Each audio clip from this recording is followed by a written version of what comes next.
Hello and welcome to the Sheffield United Way YouTube channel. My name's Nick, and as there's not really anything transfer in-wise to get excited about, we're just going to be talking about some transfers out or some possible transfers out because we're going to be talking about Sander Berge, Aaron Ramsdale, and we'll probably just touch on Kean Bryan.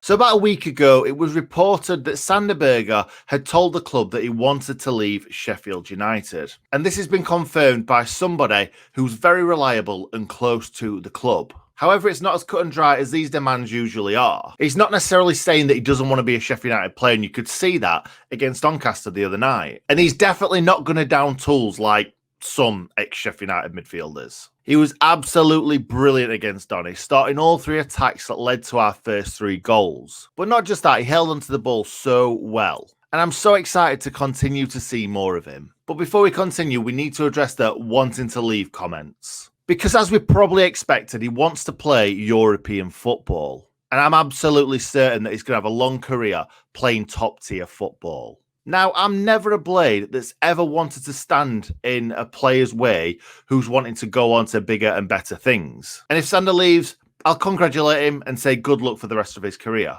And I'm sure if we did decide to sell, we would have recouped the money originally spent on him and a hell of a lot more probably. And yes, if we did sell him, hopefully the money that we brought in would be used to kind of bolster Slav's squad because he's going to be wanting kind of top-end championship players, bottom and Premier League players, you would think. But if a deal doesn't end up going through and Sander Berge stays a Sheffield United footballer, I'm going to be absolutely buzzing because I know that Sander Berge will absolutely boss the Championship. After watching that Donny game too, when he came off, Norwood and Fleck didn't seem to be as commanding in the midfield as when he was on. Maybe that's because of the system change, because we went from 3 in midfield to 2 in midfield. But we certainly looked more dominant on the ball when Sander was on the pitch. But not just that, it's starting those dangerous attacks too. When Sander's on the pitch, that happens a hell of a lot more often. But back to the possible teams that are interested in him. Because we've got Atalanta, Lazio, Napoli, and in this country, Arsenal and even Aston Villa. Which is a massive kick in the nads after that ghost goal. But really, we've got to be talking 30 to 40 million for Sander Berge. And who's really going to want to risk that on a player that's played 2 half seasons in the Premier League? The thing is, his time has definitely been hampered with the Blades, with him either adjusting to life in England, and the other thing that hampered him was that horrible injury that he suffered last season. So let's see anyway, there's no point worrying about it right now because it doesn't seem like any real bids have come in for him. And the lad seems to be happy to be a Blade. We need a fit and healthy Sander because he could be the standout performer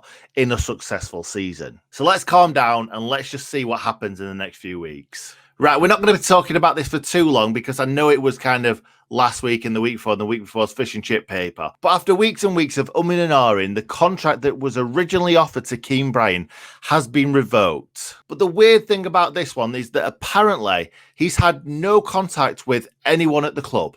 No back and forth about money, about length of contract, or if he's even going to get a game. Just radio silence. And this is even stranger because with Jack O'Connell needing another operation on his knee, and the fact that it looks like we could be playing with 3 central defenders, Kean really could have staked his claim with the only other player that plays in his position being Jack Robinson. Now, I'm absolutely sure that he's going to have at least one contract offer from the Championship. Because why would he let his contract run down and then ignore the contract that Sheffield United have offered him? It just makes no sense. First, it seemed like West Brom were the front runners for his signature, but now it seems like Middlesbrough's been in touch with Kean and Neil Warnock is now the favourite for his signature. My opinion on this is that Kean Bryan, I just think he's been a bit disrespectful to us. Not even acknowledging our contract and then speaking to other clubs. And the thing is, the Blades have always backed him. It was never a lunchroom situation. Never, because he always put 100% in and we never got on his back. Well, not more than anyone else anyway. But the thing is, let's be honest, he's not going to be a massive miss. He was okay last season. He didn't really get a game this season before or the season before that. He's been here quite a while and he's not exactly set the world alight. So I feel that with Slav's connections and Slav's experience, he could bring someone in to replace Kean Bryan quite easily. But like I said, got absolutely nothing against Kean Bryan. Good luck to him in his career. But the thing is, if he does sign for Middlesbrough and he comes back to Bramall Lane, he's going to get booze. You're going to get booed, mate. It's just football. And before we finish this video on Sheffield United's #1 and England's #3, Manscaped have agreed to sponsor the channel again, which we are absolutely buzzing about. And let's be honest, it also helps us keep the lights on here at Sheffield United Way Towers. I've got to say that Manscaped are definitely the best in men's below-the-waist grooming. And they've teamed up with the best team in the Championship. They've not teamed up with the West Brom way. They've not teamed up with the Fulham way. They've teamed up with the Sheffield United way. Anyway, Manscaped offers precision engineering tools for your family jewels. And Manscaped have just launched their 4th generation trimmer, the Lawnmower 4.0.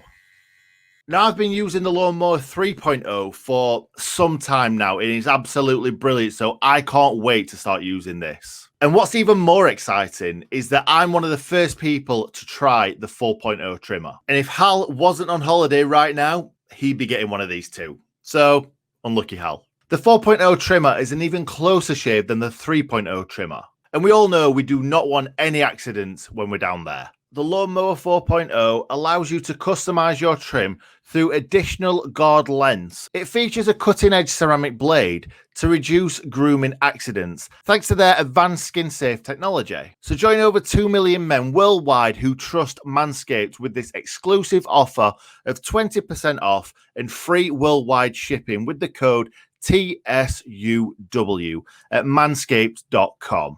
Anyway, thank you for everybody who listened to that. If anybody wants to buy anything, it would really, really help the channel out. Me and Hal do all this for free, and we give up so much of our spare time to do this. So if anybody out there wants to help the channel, go and get something from manscaped.com, and you'll get a brilliant product too.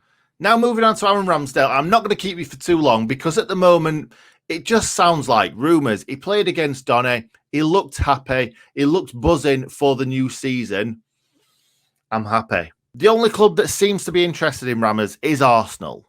And really, it looks like they're playing games. 1 minute is 40 million. The next minute is 25 million. Seems like just rumours to me. We don't actually know if Arsenal's actually put a bid in. In all honesty, I would like to see Aaron Ramsdale be Sheffield United's goalkeeper next season. I think he's going to be crazy confident because he's going to know that he's one of the best in the Championship, if not the best. There's only really Sam Johnston for me who's anywhere near Aaron Ramsdale.